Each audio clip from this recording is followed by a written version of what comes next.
Hi friends, നമ്മുടെ കോഴിക്കോട് ബീച്ചിലെ food court 24 hours ആയ കാര്യം നിങ്ങൾക്ക് എത്ര പേർക്ക് അറിയാം? അറിയുന്നവർക്കും അറിയാത്തവർക്കും വേണ്ടിയിട്ടാണ് ഈ വീഡിയോ ഒന്ന് ചെയ്യാൻ പോണത്.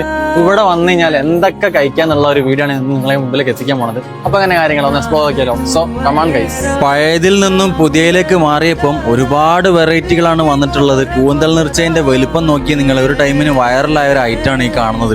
ഐസ്ക്രീമിനായിട്ട് വേറെ തന്നെ സ്പോട്ടുകൾ വന്നിട്ടുണ്ട്. നല്ല മൊയ്ത്തോസും അതുപോലെ തന്നെ ജ്യൂസിനായിട്ട് സെപ്പറേറ്റ് ഒരു കൗണ്ടർ. ഇതൊന്നും പണ്ടില്ലായിരുന്നു കേട്ടോ. ഇപ്പം പുതിയതായിട്ട് കൗണ്ടേഴ്സുകൾ ഓരോന്ന് ഓപ്പൺ ആയിട്ടുണ്ട്. ഹോട്ട് ചോക്ലേറ്റ് ഉണ്ട്, അതുപോലെ തന്നെ പാനിപ്പൂരിക്കൊന്നും പണ്ട് കൗണ്ടർ ഇങ്ങനെ വേറെ തന്നെ ഇല്ലായിരുന്നു. ഇപ്പൊ അതും സെറ്റ് ചെയ്ത് വെച്ചിട്ടുണ്ട്. Maska bun, waffles, loaded fries, ഇനി നട്ടപ്പാതിരാക്കി വന്നാൽ നിങ്ങൾക്ക് നല്ല ചിക്കൻ ബിരിയാണിയും ബീഫ് ബിരിയാണിയും ഇവിടെ അവൈലബിൾ ആണ്. മെയിൻ ആയിട്ട് പറയാനുള്ള കാര്യം എന്ന് പറഞ്ഞു കഴിഞ്ഞാൽ വേസ്റ്റ് ഇടുന്നതിനെ കുറിച്ചാണ്. അതിന് നിങ്ങൾ കടക്കാരെ ഒരിക്കലും കുറ്റം പറയാൻ പാടില്ല. അവർ 2 ഡസ്റ്റ്ബിനും വെച്ചിട്ടുണ്ട്, അതുപോലെ തന്നെ ക്ലീൻ ചെയ്യുന്നുണ്ട്. ഇവിടെ ഭക്ഷണം കഴിക്കാൻ വരുന്ന ജനങ്ങളെ എനിക്ക് നിങ്ങളോടാണ് പറയാനുള്ളത്. നിങ്ങൾ ഭക്ഷണം കഴിച്ചു കഴിഞ്ഞാൽ അതിന്റെ വേസ്റ്റ് അതിൻ്റെതായ സ്ഥലത്ത് കൊണ്ട് വെച്ച് കഴിഞ്ഞാൽ നമ്മുടെ ബീച്ച് അത്രയും മനോഹരമായിരിക്കും. അതുകൊണ്ട് അതൊന്ന് ശ്രദ്ധിക്കാൻ ശ്രമിക്കുക. കല്ലുമ്മക്കായ, അതുപോലെ തന്നെ കോളിഫ്ലവർ, ഇതൊക്കെ നിങ്ങൾക്ക് പുലർച്ചയ്ക്ക് വന്നാൽ ചൂടോടെ കഴിച്ചു പോകാവുന്നതാണ്. പിന്നെ നമ്മുടെ ബീച്ചിന്റെ സ്വന്തം ഐശ്വര്യതി ഇല്ലാണ്ട് എന്ത് ബീച്ചിലെ എന്തൊക്കെ പറഞ്ഞു കഴിഞ്ഞാലും പഴയ വൈബ് കുറച്ചൊക്കെ മിസ് ചെയ്യുന്നുണ്ട്. അങ്ങനെ തോന്നിയവരുണ്ടെങ്കിൽ കമന്റ് ചെയ്യാൻ മറക്കരുത്. ബീച്ചിന്റെ സ്റ്റാർട്ടിങ്ങിൽ അത്യാവശ്യം നല്ല തിരക്കാണ്. കുറച്ച് ബാക്ക് ഭാഗത്തേക്ക് നിങ്ങൾ വന്നു കഴിഞ്ഞാൽ ഇതേപോലെ നല്ല സ്പേസസ് കാണാം. ഫാമിലിയൊക്കെ ഇരുന്ന് നല്ല അടിപൊളിയായിട്ട് ഫുഡ് കഴിക്കാൻ പറ്റിയ സ്പോട്ടാണ് കേട്ടോ ഇവിടെ. കോഴിക്കോട് വരുന്നവരൊക്കെ ഈ ഒരു വീഡിയോ സേവ് ചെയ്തൊക്കെ മറക്കണ്ട. അതുപോലെ തന്നെ ബാക്കിയുള്ളവർക്ക് ഷെയർ ചെയ്യാനും ഫോളോ ചെയ്യാനും മറക്കണ്ട. അടുത്ത വീഡിയോ കാണാം. ബൈ.